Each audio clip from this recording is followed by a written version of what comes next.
Shall we get started? Sure. All right. Well, I am Vince Jackson, the Executive Director of the Greater Northampton Chamber of Commerce, and it is my pleasure to welcome all of you to today's Link&Learn series, which is our educational program. And first, I want to say thanks to all of you because you could have been elsewhere, but you chose to be here, and we appreciate that. And I also want to give a huge thanks and much gratitude to our series sponsor, Florence Bank, for making this possible and for making sure that our community is informed and engaged in these kinds of programs, which are free, absolutely open to the public. So thanks again to Florence Bank. And third, I want to say thanks to Rachel Martins for being here today. We like to think that we at the Chamber know a little bit about connections because we always say connections, collaborations, and community. But Rachel knows all about the most important connections, and she's here today to help us prioritize that. Um, Arguably our connections with our kids and families are the most important connections, especially for those of us who are working parents and can sometimes feel pulled in a zillion directions. So Rachel, thank you so much for being here today. And with that, take it away and it's do whatever you like, however you like it. And we're just here to listen and learn and link and learn. Great. I'm so excited to be here. Thank you. And before I get started, I do want to say, although that this is billed as like a creating connections with your kids, everything that we talk about and everything that I talk about in general is really based in relationships. So if you don't have children, most of this information is applicable to any relationship in your life, your partner, your parent, your coworkers, anyone that you are in relationship with. So I have divided this workshop up into two parts. Essentially, I'm going to start by introducing myself, give a little bit of background about myself, and then we're going to talk about the why of connection. Why is connection the most important tool you have to use with your kids? And then we're going to get into some concrete and actionable ways that you can start creating connection with your kids starting today that won't take you any extra time because I know that you are busy. So let me start with who I am. My name is Rachel Martins. I have lived in Western Mass since I was 6 years old, so I'm a lifelong Western Mass resident. I grew up in Hatfield. I now live in Belchertown. I am the mom to three daughters. I have a 17-year-old, a nearly 14-year-old, and an 11-year-old. So I like to joke that if there was a lion's den of parenting, I am currently living in it with my three adolescents. And so everything that I talk about comes really from like I am in it and I am experiencing it with you. I'm also, in addition to being a life coach, I am a teacher. I currently work in the West Springfield Public Schools as a middle school teacher. I am an ESL teacher, so I work with immigrants and refugees. And before this, I worked in the adult ed circumstance with I worked at the International Language Institute in Northampton, and I worked at another adult ed facility in Holyoke, always working with immigrants and refugees, which is work that I love, love, love doing. So in addition to being a teacher, I'm a life coach. I work with people to identify goals and develop a plan to achieve them. What this basically means is that I provide support, guidance, and accountability as you move through the process, as well as I offer an outside perspective that can help you see blind spots that you might have. Sometimes we're so deeply enmeshed in our lives that we don't get to see what we can't see, right? We can only see what we can see. So one of the ways that life coaching was super impactful for me in my life was in my parenting. So I always wanted to be a mother and I just knew that I would be great at it. And then I had my first baby and I was so afraid of everything. I was afraid of her health, her development, her well-being, like everything. The full weight of it landed on me. And that fear clouded out everything that I innately knew about how to care for people and love them. And in its place, it left the need to control. And for the next 10 years and two more babies, I parented mostly from this place of fear-driven control. I was trying to ensure that no bad outcomes would ever come to my daughters. And any of you who have children know that that is not even possible. But I was like, this is what I'm going to do. I used strategies like punishment, consequences, shame, yelling, and all of this led to disconnected relationships with my daughters, the opposite of any relationship that I had ever had in my life. This disconnection caused pain, and I just like couldn't find my way out of it. And part of the problem was that I had created a story over the years that parenting was hard and that my kids were bad and that I was parenting the way that I was supposed to.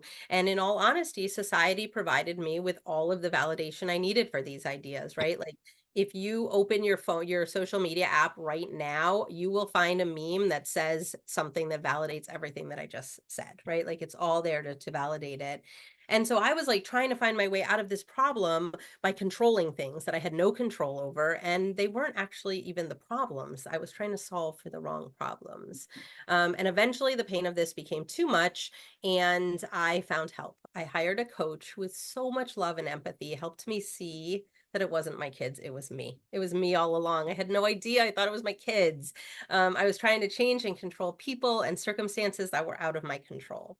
I was trying to ensure the safety and well-being of my kids, which is not possible. And I was trying to do this by trying to control everything in their lives, their food, their screen time, their behavior, their attitudes, everything. And it was like from such a place of love. I just like wanted them to be okay in the world. But what I didn't see is that I was creating the disconnection and the suffering through this. And ultimately, I was creating less safety for them because they didn't even feel safe coming to me. So with this awareness, I was able to get clear on what I actually wanted in my parenting, what my priorities were, why I was so triggered and reactionary all the time, and what I could actually do to keep my kids safe. And with these tools and strategies, I totally transformed my relationships with my kids. They are now open, connected, and fun. And the best part of this is as I changed how I showed up, I watched my kids bloom. They like really grew into like much bigger and bolder versions of themselves. And that was like an amazing ripple effect of me doing the work. And so now I like to share that work with other parents because I know that if I was struggling in parenting, other people are probably struggling in parenting as well.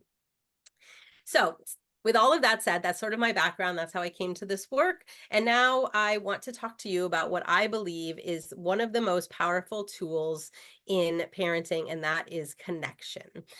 You've probably heard people talk about connection, but it can be a little bit vague. Like, what does it mean and how do we actually do it? So that's the plan for today, is that we are going to really dig into what connection is, why it's so important, and what you can do to implement it in your relationships right now. So one of the biggest parts of the why about connection is attachment theory. So our attachment behaviors are evolutionary behaviors that support our survival. Our attachment behaviors are the systems that guide us in all of the future relationships and habits that we will have in these relationships going forward into from childhood into adulthood. From an evolutionary standpoint, right? Like the relationships that we were a part of were critical to our survival, right? Like we needed to not starve, we needed to not freeze to death, we needed to not get eaten by the dinosaur. And so we needed to be a part of a tribe in order to accomplish all of these things. It's a little different today with no dinosaurs and, sort of less threat of freezing or starving to death. But the attachment that we get as kids then goes on to be the foundation of all of our future relationships all the way through adulthood. And so when we are attentive to our children's needs by prioritizing connection with them, by knowing them well enough to know what they need, by being their emotional regulation as they develop that within themselves, and by being their safe place, our children build the secure attachment that allows them to move forward in the world with that strong base of confidence. It increases their ability to develop healthy relationships with other people. So in other words, we all want our kids to grow into adults who feel secure in their place in the world, which then allows them to take this security into their future relationships. We want our kids to know what it feels like to truly be seen in a relationship and what it feels like to be safe in their authenticity in relationships. And maybe most importantly, by contrast, we want our kids to know when this is not present. We want our kids to be able to say, this doesn't feel like a good, safe relationship, and I'm out of here. And as an example of this, my youngest daughter, who is 11, has been a part of a friend group since she was quite little, since she was in preschool. And over the last 6 to 9 months, she has gradually come to see that she doesn't really like the way that some of the girls in this group are treating her. And because she's been raised with a strong focus on secure and safe relationships in our home, it was so much easier for her to see by contrast that the same was not present in these relationships, even at the young age of 10 or 11. And so she said, I'm not going to stay in here. And that I think is so powerful because I don't know if any of you have 10 or 11-year-olds, but that is a hard time to abandon friendships. But she was able to really clearly see that I know what a secure relationship looks like, and this isn't it, and I'm going to pull myself out of it. So attachment theory is a big part of our why. This is one of the things that connection gives our kids, is this secure attachment to move forward from. Another reason that connection is so important for our kids is that it increases their safety as they navigate the world more independently. So when we prioritize connection with our kids, we are helping them develop resilience, decision-making skills, and emotional intelligence, all of which increase their safety in the world.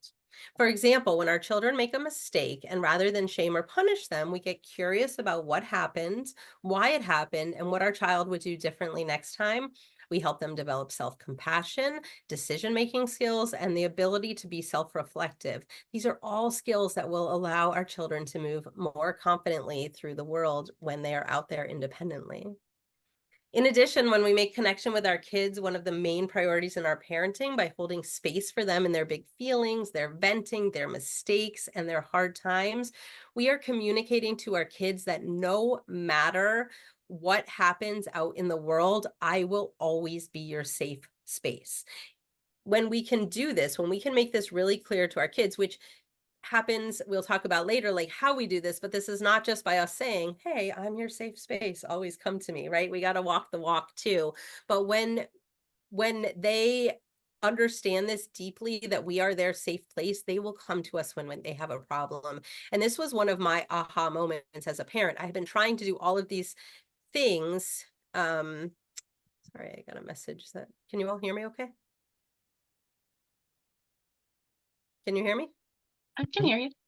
Okay, I got Yeah. a message that there was like some sort of system problem.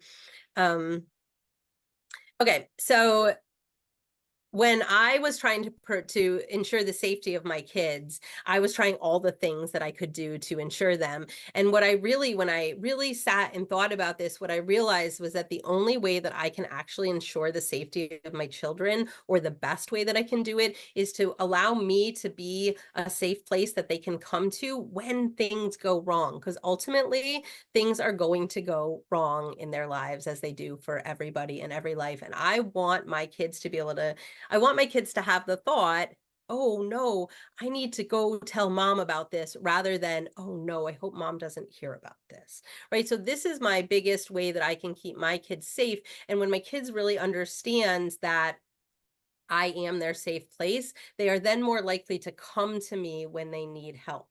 And an example of this is that my oldest daughter was recently going to go on a trip to New York City, and she was super excited about it, but also became sort of overwhelmed by the details that went into it. The money of it she couldn't figure out, and some of the other details. And I had a really hard start with her, but over the last 4 or 5 years, I have really doubled down in making sure that she knows that I am her safe space and she can come to me at any time. So the night before she was supposed to leave, she came home, and she was clearly very overwhelmed. And I know this not because she said to me, Mom, I am very overwhelmed with these details. Could you please help me? But rather, she sort of laid down next to me and exploded in a big emotional outburst. But because I have spent so much time getting to know this child and being her safe place and understanding her nuances, I was able to see what she was showing me as anxiety and a need for support, rather than just like as an emotional breakdown that needed to be met with like more big emotions. So seeing this need, I was able to be her safe space for these anxieties to come out. I was able to help her problem solve. And as a result, the anxieties were soothed, right? They weren't still swimming around in her brain that's not fully developed and able to handle these things. Instead, she felt confident in the plan that she had put into place. largely because I have prioritized connection in the relationship with her, which allows me to be able to really understand her better and thus help her stay safe. So another reason that connection is a powerful tool is cooperation with our kids. So one of the most common problems that parents come to me with is my kids don't listen. Right. And by listen, what we really mean is they don't cooperate with us. So you want your kids to put away their laundry, stop fighting with their sibling, do their homework, or make good decisions around like bigger ideas like drugs and alcohol or social media, things like this. But the truth about our kids is that our kids accept or reject our guidance because of who we are to them. I think this is like such an important thing to remember. And again, this is not just true with children, but with anyone in your life, right? You are more likely, I think, even as adults, we can say, to accept or reject someone's guidance based on the relationship that we have with them. So, when we can approach our children with connection and curiosity first, then our children see us as the person who seeks to understand who they are, what they are going through, and not as an authority figure to be gotten around, right? This is so important. Again, I want my kids to say, I have to tell mom, not, oh no, I hope mom doesn't find out, right? So when we approach our kids' problems and missteps with compassion and curiosity by asking questions about why it happened, and we seek to understand sort of the underlying emotion or need that our children have, when they can see us as their safe place for their big emotions, our kids are going to see us as being on their side. This focus on compassion, listening, and understanding naturally encourages our kids to want to cooperate. So, we double down on being our kids' safe place and understanding our children and understanding their point of view. And then they think somewhere in the back of their brain, oh, mom or dad is my person. I can go to them. And this then makes them want to cooperate with us a little bit more. So, for example, when I see that the dishwasher hasn't been emptied, rather than getting mad because my daughter is lazy and irresponsible and yelling at her and criticizing her, I approach her with curiosity. I say, what's up with the dishes? What's getting in the way of doing the dishes? What do you want to do about it? This makes it more likely that the next time I ask her to do something, she's going to say somewhere deep in her brain, you know what? Mom is always seeking to understand me and what I'm going through. So I am going to try and meet her desire, her expectation, right? Now, kids are not, this is not sitting in the forefront of any teenager's brain, probably. They're probably none of them are saying, mom is so good to me. I'm going to do everything that she wants me to do. That's not what we're talking about here. It's more of a long game situation, right? It's more of a when we seek to understand our children and to be their safe place, they start to understand that about us, and then it makes them more likely to want to cooperate with us. I've seen this in effect. I tell you that it is true. Um, so the last way that connection really facilitates cooperation and safety for our children is that the better you know your child, the easier it is for you to know when something is off with your kiddo. So one of the key components of connection is listening, real listening, right? Not listening so that you can wait your turn to then tell them what you think they should do or what you think about what they did, but actual like listening where we listen to know our kids better. And so the better we know our children through this listening, the more likely it is that we're going to notice or pick up on when something is off with our kids and then be able to step in and support them in really meaningful ways. And I think a lot when I think about this topic, I think a lot it was from a novel that I read that there was a young child whose mother was dying of cancer. And this child had developed this narrative in her head that if she wore this one particular outfit every day, that her mom wouldn't die. But her extended family saw that she was wearing this like ratty old outfit every day, and they didn't jump in to get curious about it. They didn't ask questions. They didn't listen. They just judged her. They said, it's inappropriate. It's ugly. It's ratty. You need to wear better clothing. And as a result, this sort of magnified this child's suffering. But when I consider the alternative, that an adult in her life had asked her curious questions, why are you wearing this outfit? Right? Then she could have shared the story with them, and she would have been met with the connection and care that she needed. And it would have made a difficult situation easier. So although this is fiction, that story for the last 10 years has stuck with me, that when we allow correction to be trumped by connection, then we are able to see and learn about our kids that we might, things about our kids that we might have missed had we just like, these are the rules, this is how we do it, this is blind enforcement of these rules, and we allow correction to trump connection, we miss a lot of this. So I believe that connection creates more cooperation, it creates more safety, it allows us to better know and support our children, and it allows our children to move off into the world from a more secure and grounded place in all of their future relationships.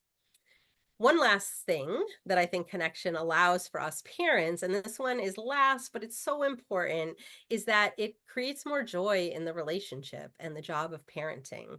So, parenting, as we know, is a hard job, right? Even when everything is going really well in your life and your kids' lives, it's still hard, right? We're responsible as adults, we are responsible for ourselves, for our jobs, for our homes, for our cars, for all of these things, right? And then on top of it, we are responsible for the constant care of little people, right? For at least 18 years. Although I will say that I'm 47 and I still call my parents sometimes for support and guidance.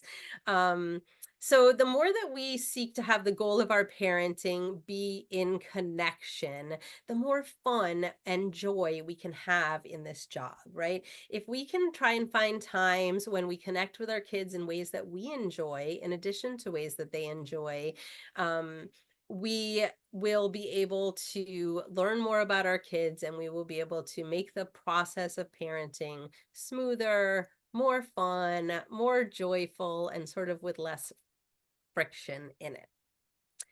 So I'm going to pause there for a moment. That's sort of the first part of the presentation, is why is connection such an important part of parenting? Those are the reasons. I now know that you have all bought in and you're like, yes, connection is the thing that I want to bring into my parenting. And so we're going to move next into how we can do that. But before we do, I just wanted to make sure that there were no questions, that we were all sort of on the same page. Nothing needs clarification, or anything that has come up for anyone that you'd like to bring up. Well, I just have a question. As a parent, um, how do you, I guess, distinguish between this level of connection that is so commonsensical, but not always easy? And especially when you're in a space of redirecting a kid, your child based on, behavior patterns that you suspect may be from peer groups or, outside influences, them pushing the envelope, or adapting behaviors that you think they should know are not, right. So how do you move, closer to these principles of connections as you're trying to, and I use the word very loosely, discipline, but redirect more than anything else? Yeah, so this is like a big topic that comes up, right? Connection with our kids is so important, right?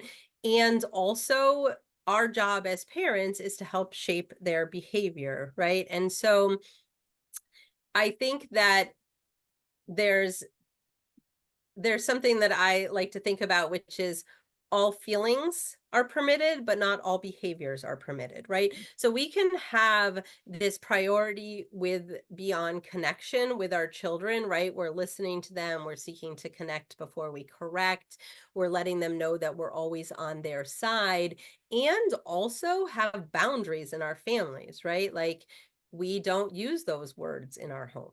I mean, we could say rules or boundaries, right? They're sort of the same thing. I Mhm. think rules gets this like negative connotation, but that's really what we're talking about. In our family, we don't use those words. In our family, there are no cell phones at the dinner table. In our family, we don't wear those clothes to school, right? Whatever, and they're going to be different for every family. Every family's rules are going to be different, but you can have boundaries that are sort of lovingly and compassionately enforced while still having the focus, the priority be on connection, right? They don't really have to run in contrast to each other. They can sort of run parallel to each other, right? So, for example, I have 3 teenage daughters. Let me tell you, sometimes their outfits are not outfits that I want to wear, right? And we have rules about that, right? Like you can't wear a crop top to school, let's say. That's one of our rules, right? But I don't say to them, are you kidding? Do you know what you look like in that crop top? Do you know what kind of girls wear crop like I don't come at it from a place of judgment or of criticism, right? It's just a rule. This is our rule. In our house, we don't wear crop tops, right? So I think that I think that that's what you're asking, right? Is how do we enforce rules and boundaries and still prioritize connection? And that's the way because we can be empathetic, we can be compassionate and still firm in our family's rules, right? I don't say, what are you, stupid? We don't have cell phones at the dinner table. What kind of family has cell phones at the dinner table? We just say, oh, remember, we don't have cell phones at the dinner table, you know? So I think that that is how we do it. And also remembering when we think about, well, we're going to get into it in the next one, we think about like emotional regulation of our own selves, right? That we don't have to explain consequences of everything in every moment, right? So this is a perfect segue actually into our first way that we create connection, which is through our own personal emotional regulation, right? And so when our kids do something that breaks one of our rules, right? We can meet them with connection first. And then once everyone is sort of de-escalated, we can talk about the rule. We can talk about the consequence. We can talk about the restitution that they need to make for whatever happened, right? Without coming at it from a place of correction first. Is that helpful in answering that question? Very, very helpful. Thank you so much. Yeah, thanks for the question. Okay, so if there are no other questions, let's jump into the how of this because I think that probably most of you who are here already believe that connection is important, and you want to know, okay, how do I do it? How do I implement connection in my life? So the we don't have any extra time, right? None of us have any extra time in our lives. We have jobs, we have kids, we have hobbies, we need to sleep, right? We have to cook dinner, all of the things. And so everything that we're going to talk about here today are just tweaks on what you're already doing rather than adding something to your load. So, when I began to transform my parenting, one of the most important and critical pieces, which I'm embarrassed to say I didn't even know about, I didn't even know I was supposed to be doing this, was my own personal emotional regulation, right? So, when my kids would be having a big emotional response, a temper tantrum or some sort of big fit, I would come in with my own big emotions to shut it down because it was like so uncomfortable that I just needed it to stop by whatever means I could. So my kids are yelling and I'm yelling louder, right? Turns out this is not the way that we're supposed to do it. This doesn't work very well, because our emotional regulation is critical to our children's well-being in the world. So let's take a minute to understand. Well, first of all, let me say that in order for our children to feel safe in their emotions, they have to see that coming from us, right? So our kids need to know deeply that their big feelings don't scare and overwhelm us so that they can feel safe in their big feelings, right? Because we all have big feelings. We have anxiety and we have fear and we have anger and we have sadness, and that is okay. These feelings are all okay. And when we get overwhelmed by our kids' big feelings and we need to shut them down right away, then the message that our kids hear is, uh-oh, feelings are not safe. And then they are going to work to shut down their feelings. And this is not how we want our kids going forward in the world, right? So the way that we can help our kids understand this is by learning to emotionally regulate ourselves, both in the face of our kids' big feelings and sort of just in general. And I think in order to speak about this, like really clearly, we need to understand our nervous system and our stress response. So, what basically happens in your body is that your body takes in what's happening around you through your senses, right? You see or hear or feel something. And then our brain interprets this information so our body knows what to do. So if your brain interprets information as danger, and this could be anything from like a tiger chasing you to your toddler or teen screaming in your face, your brain tells your adrenal glands to release this stress cocktail of adrenaline, epinephrine, and cortisol, and it prepares your body for the fight, flight, freeze, or fawn response, right? And this is an evolutionary response to protect your safety. And so when when the stress cocktail hits your body, your brain shuts down and your body takes over. And this is what you've heard referred to as dysregulation. And in dysregulation, we can act in all sorts of crazy ways, like lift cars off of people or scream in a blind rage at our teen or our toddler. So once the threat is passed, though, the chemicals start to dissipate in your body, and your nervous system, your parasympathetic nervous system, comes in and it gets everything back to the non-stress state. And this is the way that our bodies are designed to react. And if you think about the cavemen, right, the dinosaur was coming, they got all jacked up, they were able to survive the dinosaur attack, and then the dinosaur was gone, and then everyone sort of chilled and they went back to, eating meat around the fire, whatever they were doing. However, the problem is that these days, parents and people in general, we live in this state of chronic stress. So there are demands on our time and overwhelm, and we are constantly jumping from one problem to the next to the next. And so we don't really ever get back, many of us, to a non-stressed state between stressors. This leads to all sorts of problems, which I think are rampant in our society. Things like sleep problems, anxiety, anger, depression, and lack of patience with our people, right? This brings us back to the connection piece. So, for this reason, in order to be able to show up in connection with our kids, we need to make sure that we as adults are prioritizing the completion of our stress cycle, right? Or decompressing ourselves.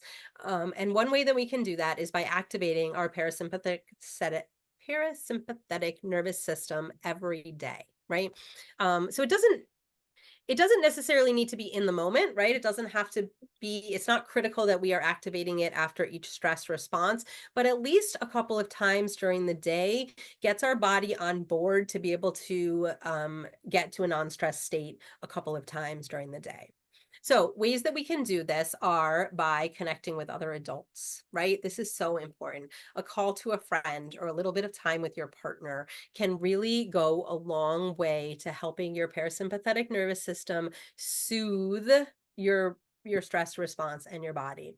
Um, I recall a time when my kids were really little and I took them to Target and we just like had this epically bad time in Target. My kids pressed every single one of my buttons. And by the time we left, I was like deep in my stress response and I was really struggling to keep it together. Maybe I wasn't even keeping it together that well. And then as we walked out to the parking lot, we ran into some friends. And so for like 10 minutes, I talked to my friend. My daughters played on the sidewalk with their friends. And after this 10 minutes, we all got back into the car and we were all like super calm. All of that stress from the trip to Target was gone. So connecting with other adults is really, really important. Another way that you can activate your parasympathetic nervous system is through movement. Have you ever noticed how good you feel from like a short walk? I can be in a pretty bad mood and go take a 10-minute walk and sort of come back feeling a lot better. You can do anything from some yoga, some like gentle stretching, take a hike, go for a simple walk. Any of these things will help your body get back to its baseline of non-stressed. Um, Spending time in nature Can be as little as putting your bare feet in the grass for 5 minutes, walking around your backyard. It can be a hike in the woods. If you even just sit outside and notice like the details around you, right? Can you notice the difference in the colors of the leaves on the tree or things moving in the breeze? All of these things are really beneficial for you. Studies have shown that time in nature statistically reduces worry and stress and increases joy. So just being outside, and we are so lucky here to be able to have that available to us. Breath work is another way that you can activate your parasympathetic nervous system. If you just take a minute or two and you put your hand on your heart and on your belly and breathe. And as you're breathing, you can notice where you might be physically experiencing a negative emotion like fear or anxiety or anger. And you can, if you want, you can talk back to it, right? I like to say, I see you, anxiety. I know you're here to protect me and keep me safe, but right now I'm okay. And just like acknowledging how you're feeling does a lot to dissipate those feelings. One tool that I use on a near constant basis with both myself and my children is a five senses activity. Some of you might already know this one. If you take a minute, you notice 5 things that you can see, 4 things that you can hear, 3 things that you can physically feel, 2 things that you can smell, and 1 thing that you can taste. And this simple exercise, it takes, I don't know, under a minute. I like to use it at 3 in the morning when I'm up in sort of an anxiety spiral is my favorite time to use it. But what this does is it gets you out of your head and into your body. And most often we are safe in our current surroundings. Where we are is actually safe, but our brain is convincing us that we're not. So it's a really powerful exercise that you can do. And the last one I want to suggest is journaling. Journaling is just like, I like to envision it as you've got all of this stuff in your head, and as you write, it goes out of your head, down your arm, and onto the paper, leaving your brain really calmed and more clear. I would say that my journal has a 100% success rate of helping me feel better. It happens every single time. And as a side note, I'm obsessed with journaling, and it is an indispensable part of my life. And if you would like to talk more about creating a journaling habit, email me and I'm happy to talk to you more about this. Another way that we can prioritize connection in our life is by making connection more important than connection. Sorry, making connection more important than correction. This is something that I touched on a little bit earlier. But this is one of the most powerful changes that I made in my parenting, and it has yielded profound effects with my relationship with my kids. I think that for the first many years of parenting, I believed that one of my primary jobs was to teach my daughters how to do life right. I was like, 33 years old, and I knew everything that there was to know, and I wanted to make sure that I was able to convey that to them. And so what this looked like is they would make a mistake, and I would criticize them for what they did wrong. I would lecture them about why it was wrong, and then I would tell them what they should do. And I have a lot of compassion for this version of me because I truly believed that I was parenting in my kids' best interest, right? I thought that they needed to learn, and it was my job to teach them. So when I finally started to do the work and got clear on my parenting priorities, and then I started to sort of evaluate my actions for alignment with these priorities, I saw that my most important job was not to tell my kids what they were doing wrong, but rather to seek connection with them, so that I could be their safe place when they made a mistake rather than their bully, which I honestly think I had been. And around that same time, I heard Mel Robbins use the phrase connection over correction, and it suddenly made sense to me, right? When our children make a mistake or they fail at something, can we still show up in that connection, right? It's really easy to show up in connection when our little kid comes and snuggles up on the couch with us and wants to talk about their day, or when we're doing something silly and playing a board game, right? But when your kids mess up, can you still show up in that connection? Can you still hold their big emotions with your emotional regulation? Right? Can you hold space for their reflections? Can you seek to understand them before you judge them? And so, sort of following up on Vince's question, I just want to take a minute here to talk about consequences, because I know that there are those of you listening who are thinking, okay, great, connection, but my kid can't just be like causing chaos and breaking things and have no consequences for their actions, right? That's not real life. And that's true. That's valid, right? However, we are not talking about letting our kids get away with anything. We are talking about prioritizing connection in the moment that is difficult, right? We are talking about giving ourselves permission to put the pause on the consequence, because we are both in these moments usually not very emotionally regulated. Certainly, our child is not very emotionally regulated. And when they are not very emotionally regulated, they are not able to take in anything, right? Their brains are all jacked up. So if in the moment when our child has a misstep or makes a mistake or breaks something, right, can we hold space and get curious and prioritize the connection with them? And then later that day, can we revisit what happened and look at the damage that was done and restitution that needs to be made and decide what that'll look like, right? So this is what we're talking about connection over correction when our kids mess up. So if we look at an example of this, let's imagine, I don't have to imagine hard because my kids do this all the time. My kids are horsing around and they break my favorite mug, right? I told them to stop horsing around. They didn't stop horsing around and they broke it, right? So if I focus on correction, I can lose my cool, I can yell, I can lecture, and I can shame my kids, right? I told them to stop horsing around. And if they had listened to me and done what I said, then this mistake wouldn't have happened. However, connection can be built in these moments. So if we can build the habit to pause and ask ourselves, how can I lead with connection in this situation? How can I lead with love? Then it allows us to slow everything down. It gives us the permission to not rush into saying or doing anything. We just have to make sure that everyone is safe, right? We need to sometimes care for ourselves in that moment. So in this broken mug situation, I'm mad. That was my favorite mug. And and I know that before I can show up in connection with my kids, I need to care for myself and my disappointment, right? So I can say to my child, I'm having some big feelings right now, and I need to step away for a minute. Right. I'm not leaving because I'm mad, and I'm making that very clear. Right. I just like need to care for myself. Then I can remind myself that my child likely knows that they made a mistake in the same way that I know I made a mistake when I break something being careless, because that happens too, right? And I don't want to be shamed when I've made a mistake, and I already know I've made a mistake. And I know that my child doesn't want that either. So I can ask them, what do you think happened? What do you want to do differently next time?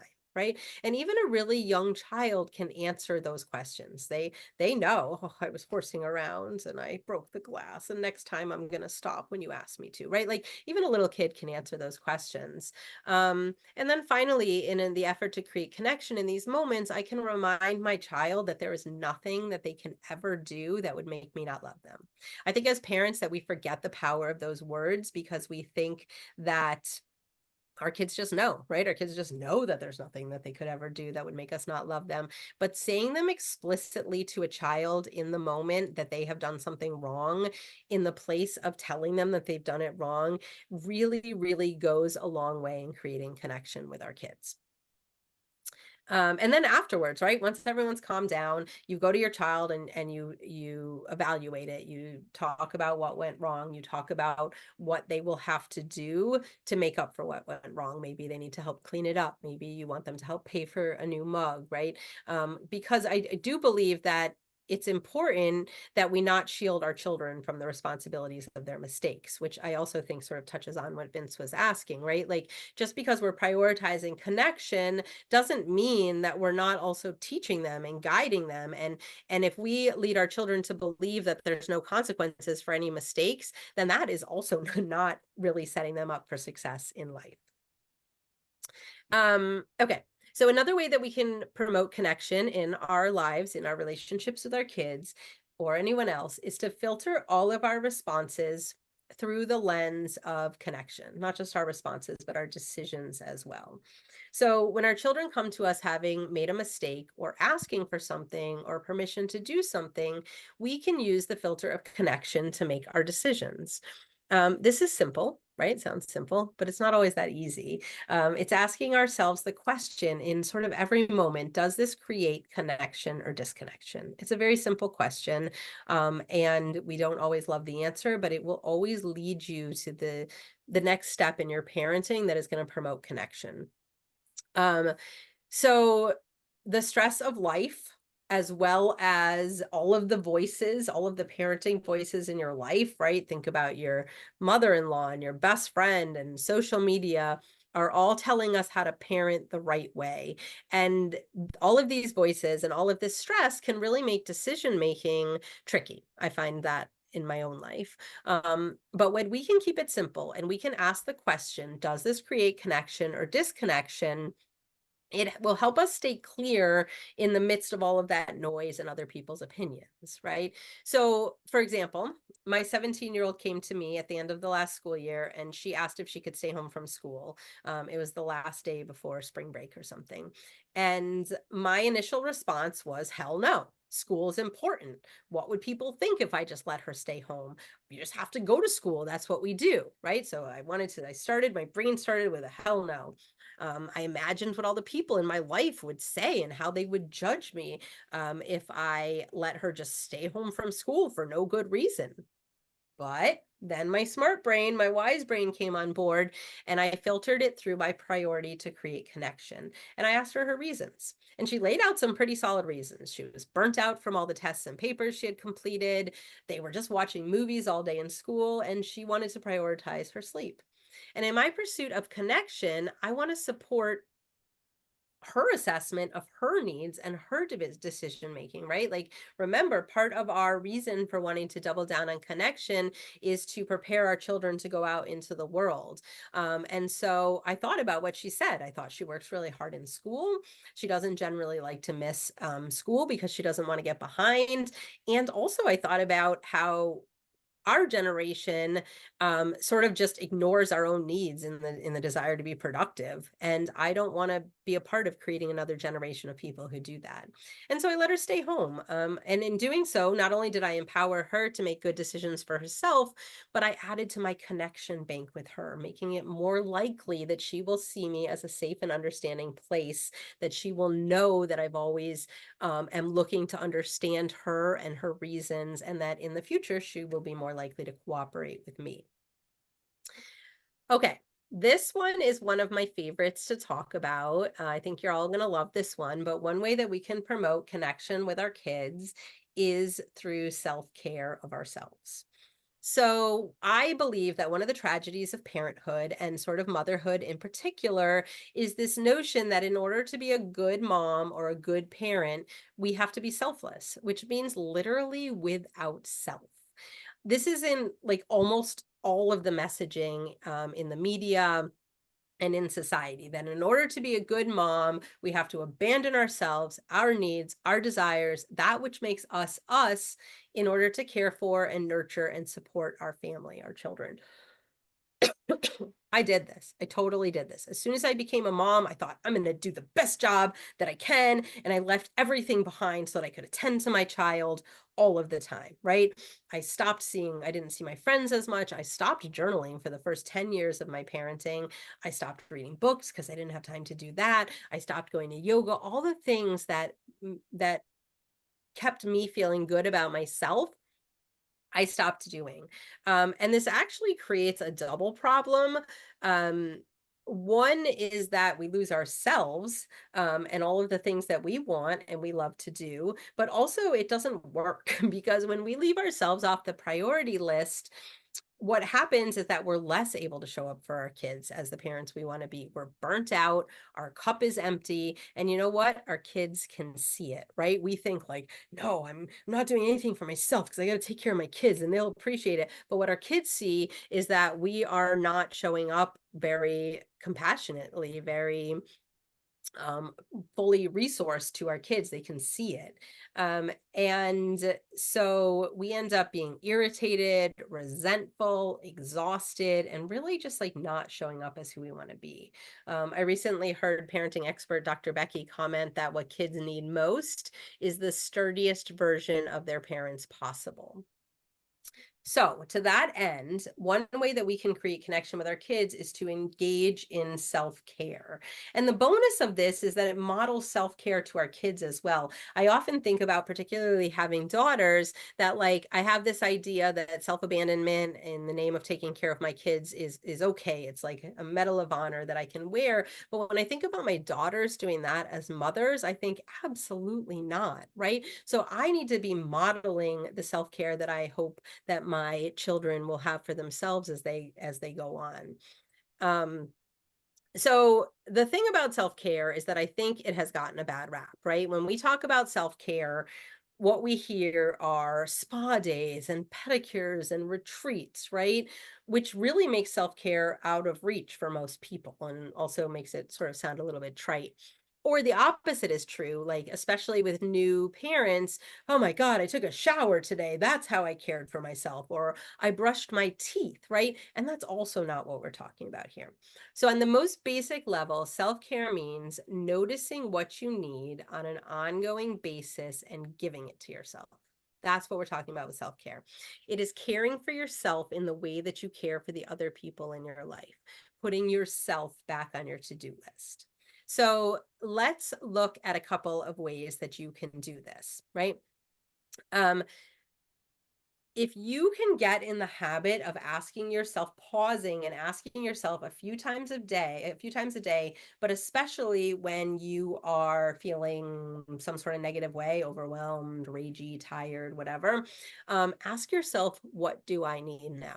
What do I need now? And if possible, give it to yourself, right? For me, this is most often these days a nap. Right? When I feel myself feeling like, oh my God, I can't answer another single question or meet another need, and I pause, I'm tired. That's all that it is to it. And I rest for 10 minutes, and then I'm able to show back up as this sturdier version of myself. When I first started asking myself this question, I was surprised by how often I found that I was either thirsty or had to go to the bathroom. And I was overriding my basic needs in the effort of whatever productive or caregiving thing that I was doing. Um, so if you can start to ask yourself a couple times a day, what do I need? And giving it to yourself, I think you will find that you will start to show up as a more connected parent, as a more patient parent, as a more a better listener, right? These are all feeds into it. Another way that we can care for ourselves is to reconnect with who you are and what brings you joy in your life. Think about it. Before you were a parent, you had a whole life's worth of things that you did, right? Things that you liked to do. You had hobbies and friendships. Maybe you volunteered. You had pastimes. And now, when we have children, this sort of gets pushed to the perimeter of our lives, the periphery. Um, because we have to care for another human being and that takes over everything. However, abandoning yourself and what is important to you really takes a toll on your well-being. And when your well-being isn't looked after, you cannot show up as a reliable source of safety, love, and care for your child. Um, so what this means is asking yourself, what is it that I like to do? And putting it on your calendar, literally putting it on your calendar.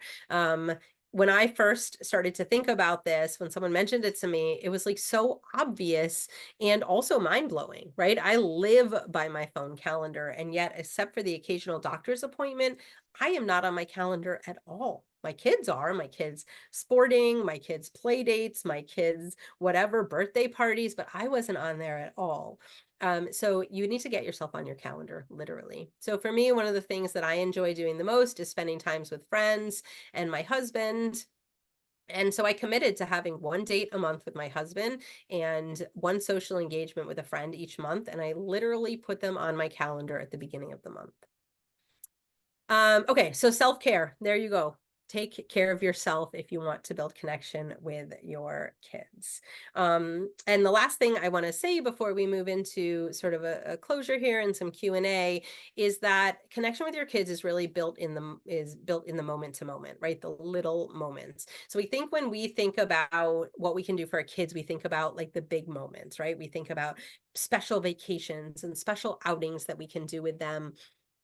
And in reality, the bulk of our life is not in these special moments. It's in the little moments in our day to day, right? So the moments that we put our phone down and we give our kid our undivided attention, in the moments when we listen to their story about their Minecraft character, even though it is so boring, right? In the moments when you don't lose your cool, even though you are tired and your kids are getting on your nerves.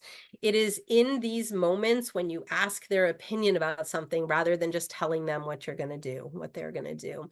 This is where we start to build connection with our kids. So, to sort of summarize all of this, um, connection is a long game, right? Building connection with their kids is a long game. It is not going to solve any problem right in the moment, but it is going to build up this bank of what is available to us and how our kids want to cooperate with us, in how our kids are safe in the world, and how our kids see us and are invested in the relationship with us. And I hope that you will take from this some easy strategies that you can implement in your life today that will start to build this connection bank and allow you to have this very strong tool in your tool belt. So that was a lot. I did a lot of talking. Does anyone have any questions, or did anything come up for you that you would like to share? We have a couple minutes left.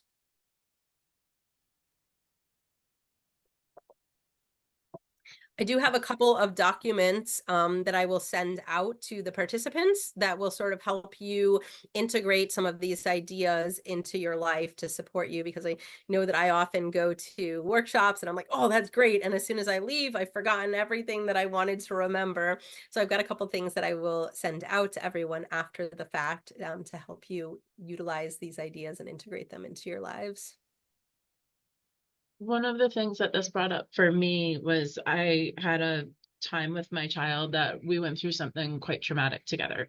And our feelings were so big that we struggled with how to express them. And I had a dear friend who had gone through something as a child herself, and her mother would do something every night. And it's something I think I did maybe for 2 or 3 weeks. And it was the rose. And it was the stem is what sort of is the constant in your day. The thorns were the things that were a little rough, and the bloom would be what you were looking forward to for tomorrow.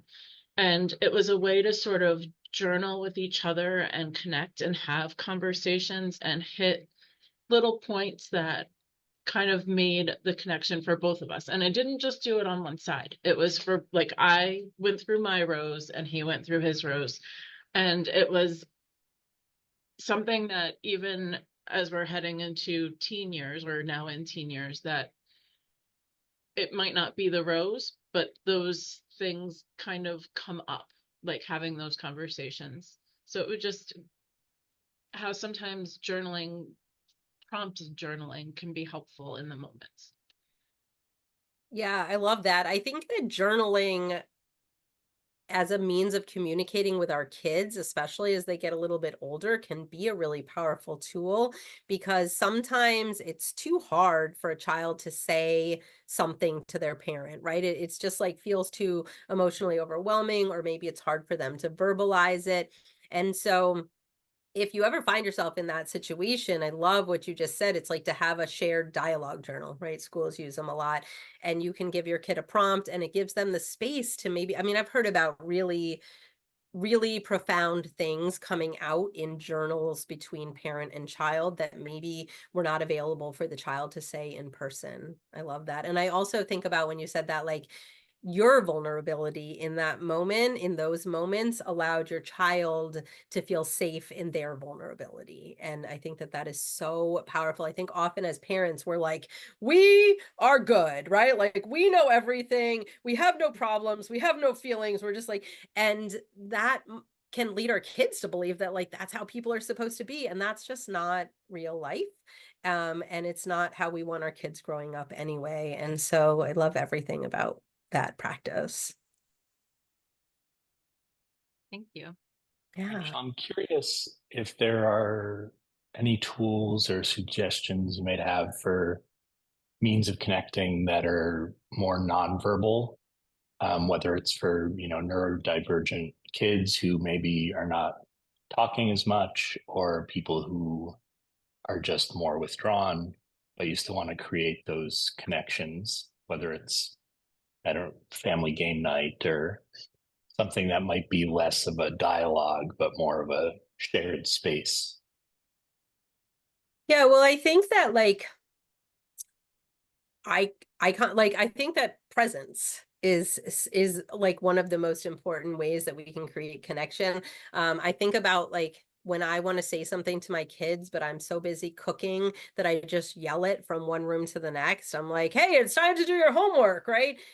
I don't even know if they've heard me. I don't know. But so if we can pause what we're doing and make eye contact with our kids, and better yet, if before we speak, we can see what they're doing. Oh, wow, that's a cool Lego house that you're building. Can you show me how it works, right? Can you tell me about it? If we can sort of seek to engage on the level where they are and meet them where they are, before we say anything, make a request or give information. I think that that's one way. I think eye contact is really, really important. I also think in knowing our kids, we know what's important to them, right? Like I have 3 different kids and they have 3 different ways of wanting to interact with me. So I might, to connect with one, be like, hey, let's bake some muffins together, right? One of my other kids doesn't want to bake any muffins with me. I know that she wants to do my makeup. And so I'm like, hey, I really feel like my makeup could be done today. Will you do that for me? Which is never a good thing, but we roll with it anyway. So like understanding your kids and what is important to them, I think is a really profound way to connect with them. And that allows you to do it with, sort of any child, right? If it's a child who's nonverbal, you still know that they like to build Legos or build sandcastles or draw or whatever the thing is, and you can meet them there. So I think that like really paying attention to your child and knowing your child then gives you the answer to how you can meet them in connection because you know what's important to them. And I think that that is sort of fundamentally at the basis of what is connection is like allowing our children to know that we are invested in them, that we care about what is important to them. By Cynthia. And and being able to meet them there is really important. Also, what that comes up for me, I know that sometimes working with neurodiverse kids can be challenging, right? And so again, we go back to like my own self-regulation, right? Like my own self-care. How can I show up to my child as the sturdiest version of myself? So whatever they bring, I'm sort of here for it, and it is a connection rather than a division. Is that helpful? Anything else? Thank you. Yes. This was so fun. I love talking about connection so much. It has transformed my life and my relationships with my kids and with my husband and with my parents. And so I love sharing it with people. Well, thank you so much, Rachel. In fact, I was going to say, while today's discussion was focused on prioritizing connections with our children, I can see so many of the things that I took away as being relevant to uh, my leadership with the chamber, our investors, our board of directors, and thank you so much for these really wonderful insights and things that I can take away and actually put to use. So it's far reaching, and I just appreciate you for being willing to share your expertise and your experiences with us because connections, again, is part of our value proposition and it is so important. So thank you, thank you, thank you. And thanks again to you, Jill, for being here along with everyone on the staff who could make it. And also several people had to leave, but I want to say thanks again to Florence Bank for making this possible because without them, our programs would probably have a modest fee but they're free and open to the public because Florence understands that when the economy thrives, the community thrives, and this is part of a thriving community. So thank you all and Thank have a you. really Thank you all for wonderful being here, and day. thank you for the opportunity. I appreciate it. All right. Take care, everybody.